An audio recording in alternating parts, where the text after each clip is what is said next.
7వ తరగతి సెమిస్టర్ 1 కవి పరిచయాలు.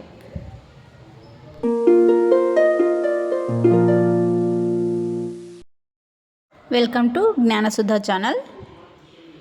1వ పాఠం అక్షరం. ఇందులో మనం కవి పరిచయాల గురించి తెలుసుకుందాం, అలాగే ఉద్దేశాల గురించి. అక్షరం పాఠం ఉద్దేశం: అక్షర జ్ఞానం అందించిన ఆది గురువు అమ్మ. ఆమెను గౌరవిస్తూ అక్షరం యొక్క గొప్పతనాన్ని తెలియచేయడమే ఈ పాఠం ఉద్దేశం. అక్షరం పాఠం రాసినది రావినూతల ప్రేమకిషోర్. రావినూతల ప్రేమకిషోర్ ప్రకాశం జిల్లాలోని కొండపి గ్రామంలో జన్మించారు. వీరి తల్లిదండ్రులు మరియమ్మ, అంకయ్యలు. శ్రమవద్గీత, అజమాయిషి, నిషి, రెక్కల పుడమి, ఇంకుచుక్క, నిశ్శబ్ద గాయం, టామీ, కల్లం దిబ్బ మొదలైన రచనలు చేశారు. వీరు రాసి నటించిన అనేక నాటికలకు రాష్ట్రేతర ప్రదేశాల్లో ఉత్తమ అవార్డులు, ప్రశంసలు లభించాయి. ఈ పాఠ్యాంశం నలుగురమవుదాం అనే కవితా సంపుటిలోనిది. ఇందులో మనకు రచనలు చాలా ఇంపార్టెంటు. పాఠం దేని నుంచి తీసుకుంది అనేది కూడా ఇంపార్టెంట్. సెకండ్ది మాయాకంబలి.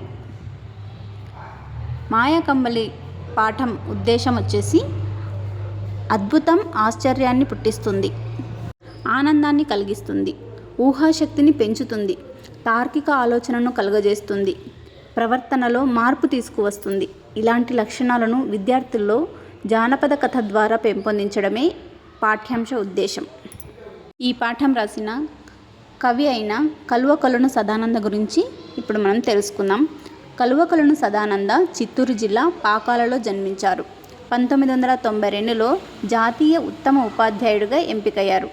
పిల్లల కథలు, శివానంద లహరి, విందు భోజనం, చల్లని తల్లి, నీతి కథామంజరి, తుస్సన్న మహిమలు, పరాగభూమి మొదలైన రచనలు చేశారు. చందమామ కథలు, వార్తాపత్రికల్లో అనేక కథానికలు రాశారు.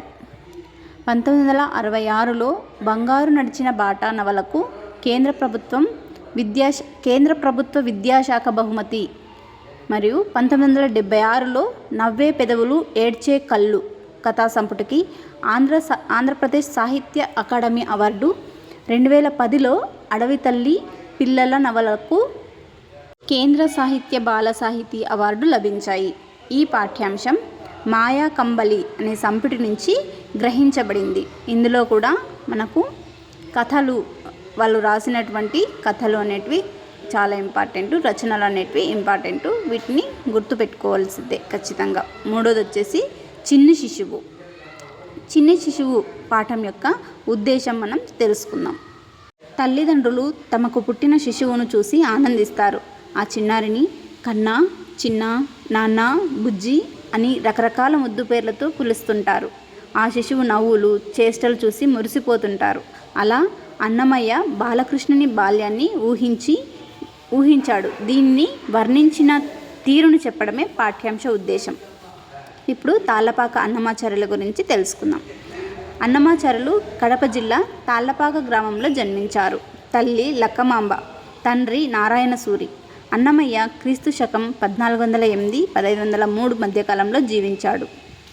అన్నమయ్య తెలుగులో తిరుమల శ్రీ వెంకటేశ్వర స్వామిని స్తుతిస్తూ 32,000 సంకీర్తనలు రచించిన వాగ్గేయకారుడు. అవే కాక 12 శతకాలు, ద్విపద రామాయణం, సంకీర్తన లక్షణం, శృంగార మంజరి, వెంకటాచల మహాత్మ్యం మొదలైనవి కూడా రచించారు. ఇందులో కొన్ని అలభ్య రచనలున్నాయి. అన్నమయ్య తన రచనలను శ్రీ వెంకటేశ్వర స్వామికి అంకితం చేశాడు. అన్నమయ్యకు పదకవితా పితామహుడు అనే బిరుదు ఉంది. ఇందులో ఇతను రచించిన రచనలు మరియు ఎవరికి అంకితం ఇచ్చారు వాటిని అనేది, అతని యొక్క బిరుదులు అనేటివి చాలా ఇంపార్టెంటు. శ్రీ వెంకటేశ్వర స్వామికి అంకితం ఇచ్చినాడు బిరుదు పదకవితా పితామహుడు. ఇప్పుడు 4వ పాఠం మర్రి చెట్టు యొక్క ఉద్దేశం కవి గురించి తెలుసుకుందాం. ఉద్దేశం: నిత్యం మనం పరిసరాలలో చెట్లు, జంతువులు, పక్షులు వంటి మూగజీవులను చూస్తుంటాం. వాటికి కూడా కొన్ని ఆలోచనలు, అనుభవాలు, అనుభూతులు ఉంటాయి. వాటిని అవి తమ మాటల్లో వివరిస్తే ఎలా ఉంటుందో చెప్పడమే ఈ పాఠం ఉద్దేశం. ఈ పాఠం రాసినది త్రిపురనేని గోపీచంద్. త్రిపురనేని గోపీచంద్ కృష్ణా జిల్లా అంగలూరు గ్రామంలో జన్మించారు. తండ్రి త్రిపురనేని రామస్వామి, తల్లి పున్నమాంబ.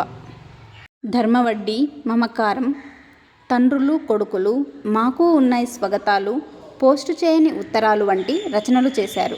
వీరి పండిత పరమేశ్వర శాస్త్రి వీలునామా అనే రచనకు కేంద్ర సాహిత్య అకాడమీ బహుమతి లభించింది. వీటిలో కూడా ఇతని యొక్క రచనలు, అతనికి లభించినటువంటి కేంద్ర సాహిత్య అకాడమీ బహుమతి అనేది చాలా ఇంపార్టెంట్, గుర్తుపెట్టుకోండి. 5వ పాఠం పద్య పరిమళం. పద్య పరిమళం యొక్క ఉద్దేశం చూద్దాం. లోకంలో మంచి చెడులను, లోక ధర్మాలను, లోక రీతులను తెలియచేసి విద్యార్థుల్లో నైతిక విలువలను పెంపొందించడం, వారిని ఉత్తమ పౌరులుగా తీర్చిదిద్దడం ఈ పాఠం యొక్క ఉద్దేశం. ఈ పాఠాన్ని ఇంతకుముందే మీకు ఒక వీడియోలో పెట్టాను, అయితే మళ్ళీ కూడా చెప్తున్నాను, గుర్తుపెట్టుకోండి, రివిజన్ లాగా ఉంటుంది.